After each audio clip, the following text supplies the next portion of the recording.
Hey guys, welcome and welcome back to my channel. এই ভ্লগটা পুরোপুরি আমি বাংলাতে করব, কেন কি এই ভ্লগটা বাঙালিদের পুজোর উপরে।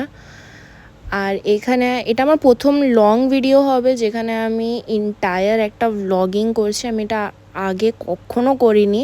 তো আমি এখানে রেকর্ড করেছিলাম কথাগুলো আমার, বাট ওটা আমি ভুলবশত হিন্দিতে করে দিয়েছিলাম। তো আমি ভাবলাম কি এই ব্লগটা আমি বাংলাতেই ছাড়ি। আমার মা বলল কি এই পুরো পুজোটা আমাদের বেঙ্গলিদের ট্রেন্ড ট্রেন্ড বলবো না, এটা আমাদের বেঙ্গলিদের একটা পুজো। তো এই পুজোটাকে বেঙ্গলিতেই রেকর্ড কর কথাগুলো। আমি তো পুরোপুরি হিন্দিতে করেছিলাম।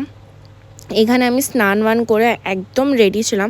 আমার শরীরটা একদম ভালো ছিল না, বাট তাও আমি ভাবলাম কি না এই পুজোটা করি। তো এত পুজোর ব্যাপারে বলছি, পুজোটা কি বলে দিই। পুজোটা হচ্ছে শ্মশানকালী মায়ের পুজো, যেটা আমাদের খড়গপুরে হয়। এখানে আমরা এত প্রিপারেশন করে নিয়েছিলাম, কি বাতাসা নিয়েছিলাম, ফুল নিয়েছিলাম মাকে চড়ানোর জন্য। আমরা ডেস্টিনেশনে গেলাম যেখানে মা আমাদের দাঁড়িয়ে আছে, ওয়েট করছে আমাদের জন্য। এটা আমার মাসি বাই দ্য ওয়ে। তো আমরা বাতাসা দিয়ে তারপরে এখানে তো সব ফেলাফেলি হচ্ছিলো বাতাসা, আর আমরা খুব বেশি এক্সাইটেড ছিলাম, কারণ এটা এখানে সবাই সবার উপরে বাতাসা ফেলে। মায়ের ওটা প্রসাদ, মাকে প্রবেশ করানো হয় বাতাসা দিয়ে। আর দেখুন মা এত সুন্দর, আমার মেসো ওই পাশে ধরে আছে, মাকে নিয়ে যাচ্ছে মন্দিরে প্রবেশ করানোর জন্য। পুরো রাস্তাটা মায়ের যাওয়ার পরে ফুল আর বাতাসা দিয়ে একদম ভর্তি থাকে। দিয়ে এখানে আমরা সব কালেক্ট করছিলাম বাতাসাগুলো।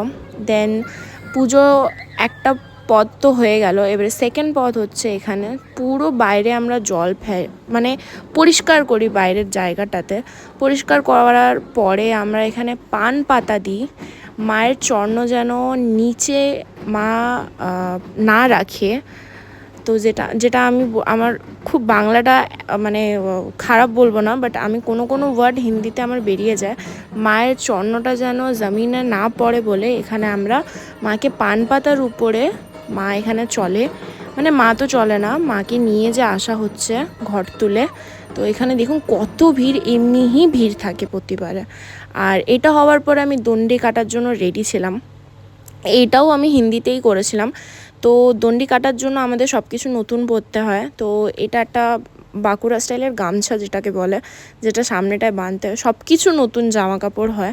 তো আমি একদম মেকআপ রিমুভ করে এখানে দেখুন আমি দণ্ডি কাটার জন্য রেডি ছিলাম। আমার শরীরটা ভালো ছিল না, তাও আমি এখানে করছি। আর যেহেতু আমার একটু ওয়েট গেন হয়ে গেছিলো, তো খুবই কষ্ট হচ্ছিল। আর এখানে সকালে উঠে একদম সকাল সকাল আমরা উঠে গেছিলাম, পুরো রাত তো ঠিকভাবে ঘুম হয়ইনি। একদম সকাল সকাল উঠে আমরা স্নান করে রেডি হয়ে গেছিলাম। আমার মুখটা পুরো ফুলে সকালবেলা দেখছি ঢোল হয়ে গেছে, কেন হয়েছে আমি জানি না রিজনটা, কারণ ঘুম একদমই হয়নি। দিয়ে স্নান করে রেডি হয়ে আমি এইটাও আমি রেকর্ড করেছিলাম, যেটা হচ্ছে হিন্দিতে। দিয়ে আমি ভাবলাম কি না সব কিছু আগের থেকে আমি এখানে ভয়েস ওভার করে দিই। নেক্সট টাইম থেকে কোনো রকমের এমনি ভ্লগ হলে আমি অফকোর্স বাংলাতেই করব, কারণ ওটা আমার ট্রেডিশন।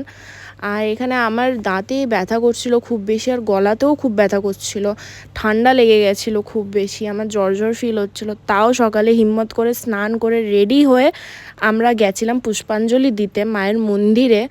আর আমার মা দিয়ে পুজো তো হয়ে গেছিলো, দিয়ে আমার মাসি বললো চ কিছু খাওয়া যাক।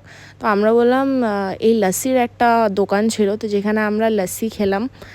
আমার মাসি নর্মাল লাস্সি খেলো আর আমি চকলেট লাস্সি খেলাম। আর চকলেট লাস্সিটা সত্যি কথা বলতে গেলে মাসির সামনে বলেছিলাম খুব ভালো খেতে হয়েছে, কিন্তু একদমই ভালো খেতে ছিল না, খুবই বাজে খেতে ছিল। আমার একদমই পছন্দ হয়নি ওই লাস্সিটা। আমার মাসিকে আমি বললাম না, নালে বলতো কি আরও খা, এটাই আমি দিয়ে তারপর আর কিছু বলিই নি। এত বেশি গরম ছিল আর এত বেশি হেকটিক ডে হয়ে গেছিলো সবাই ওখানে। দিয়ে এত বেশি ভিড় ভাড়াক্কা ছিল, দিয়ে আমরা একটু মেলা ভাবলাম ঘুরবো। পা তো আমাদের খালি ছিল, কারণ খালি পাতেই ওখানে পুজো করা হয়। তো একদমই ভাবলাম, আমি ওকে বললাম চ যাওয়া যাক এখান থেকে, আর ভালো লাগছে না। দিয়ে আমি আমার ঘর এসে গেছিলাম নেক্সট ডে ইভিনিংয়ে।